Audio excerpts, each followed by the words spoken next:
Overtourism hit a boiling point this summer, from angry protests in Barcelona to tourist fees in Venice. Data shows 80% of global travelers are visiting just 10% of destinations. But one travel company with local ties says it doesn't have to be that way. Steve is down in the ARC Lounge with Leigh Barnes, the North America president of Intrepid Travel. Steve. Yes, Leigh, it's so nice to have you here at ARC Seattle this morning. How you doing? Thanks for having me, man. Pleasure. Okay, so this is kind of big news. Of course, yeah, got lots of good news. Came out with this big 2026 not so hot list, and we're talking about maybe destinations that don't come top of mind, but they're not overcrowded. They're welcoming people in. Talk about, and I think we have a map of this too, talk about some of the places that made the list here and why these places were chosen. Yeah, we're all about getting people to share in the uncommon. We've been doing that for 35 years. And as we know, 80% of travelers only go to 10% of destinations globally. Tiny. Yeah, just think about the numbers behind that, yeah? So it just doesn't even make sense, you know, when you do the numbers. So we're all about trying to find new and interesting locations for our customers to go and engage with communities. And we really set out to try and, you know, break some of the misconceptions around over-tourism and find some amazing destinations that people could go that were less touristed. So we're talking about Alu, Finland, Sierra Nortes in Mexico, Viz in Croatia, the Kyrgyzstan Nomad Trail in Kyrgyzstan. So there's some amazing different locations all over the world. And I'm noticing number 10 there, which is a spot on the list, the Great Basin National Park, which I think is what, Nevada? Yep, is that right? That's right. Why is that one worth putting on that list? Yeah, well, it's notoriously under-tourised, so only 12,000 people will go there this year. Very much. When you compare that to the Smoky Mountains, 12 million people will go to that national park. And why you want to go there is a couple of key reasons. One, it's dark, so great for stargazing. So if you're interested in astronomy or getting out and seeing the stars, you're going to have amazing, amazing views. So really encourage that. It's got great hiking, like any of the national parks. And there's just not going to be that many people there. It doesn't have a gateway town, so it's not going to have any of that big congestion. It's going to be pretty remote when you're going somewhere in the USA. So that's why that's on there. And crazy that only 12,000 people went there last year. Not very much. The one thing I'm thinking about as you're kind of talking about the details of this list, are all these places hard to get to, or can you get to them pretty easily? No, you should be able to get to them with a couple of flights. You know, whether you're going to have to, So look, you know, say for example, into Sierra Leone, in the Tiwi Islands, which is on the list.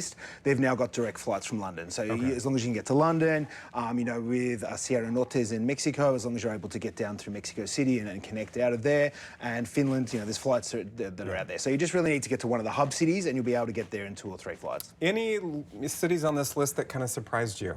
I think the one that really surprised me was the Tiwi Islands in Sierra Leone. Sierra Leone has been, had a troubled past, and it's doing a lot of work on how it can rebuild its tourism. So it's got a 10-year tourism plan, and it's doing lots of work to create tourism experiences and doing a lot of the fundamentals, like it's got solar panels at its airport.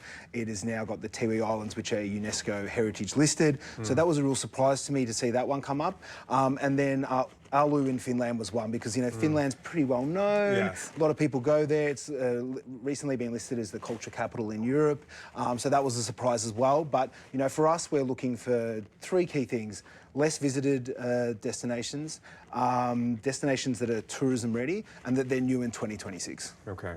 When people are thinking about travel, how do you hope when they look at some of the places on this list, which again, are probably not top of mind for a lot of people, but they're worth exploring, how do you hope that the list changes the way people travel or choose where they want to go? I think the first thing for me is everywhere is worth going. You know, there's a story to be told everywhere, whether it's just walking somewhere in your own city or going somewhere on the edge of the earth. I think everywhere is worth exploring to learn from the communities, the people, the culture that you go and engage with. So I think that what we're hoping is, you know, giving people a prompt or a nudge to think about where they go on their next holiday differently, but also getting that spark of joy that you can go anywhere. You know, that there's great stories, great experiences to be had right here in Seattle or over in Kyrgyzstan or in a secluded island in Croatia. They're all got unique, rich stories, and you don't have to go to the same place all the time. And there's amazing experiences in your own backyard, you know, like the Great Basin National Park, or if you do want to go somewhere completely off the grid, like Sierra Nortes in Mexico.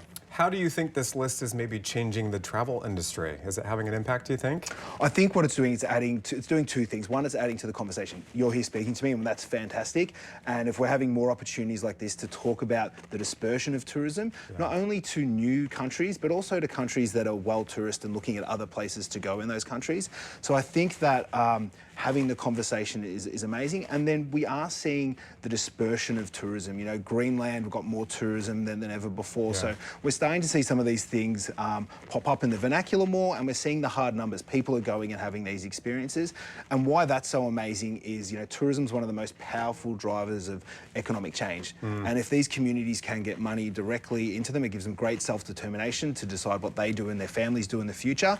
So if we're able to disperse that wealth into some of these communities, it's just such a powerful way to create change. Yeah, I've been following a content creator in Greenland who sort of talked about the difference that the new flights that have been going into that country have had on just tourism and the economy as a whole. It's just spectacular. So thank you for bringing this list to us. Appreciate I'm gonna pack my bags now and just go for sure. Yeah, pleasure, man. Good to meet you. Thanks Thank you so for much. coming in. Are you ready to pack your bags, Sarah? Here we go. Steve, well, where are we going first? I like the Sierra Leone. Why don't we do that? I like the sound of that one as well. I've heard great things. I have Thank you so much.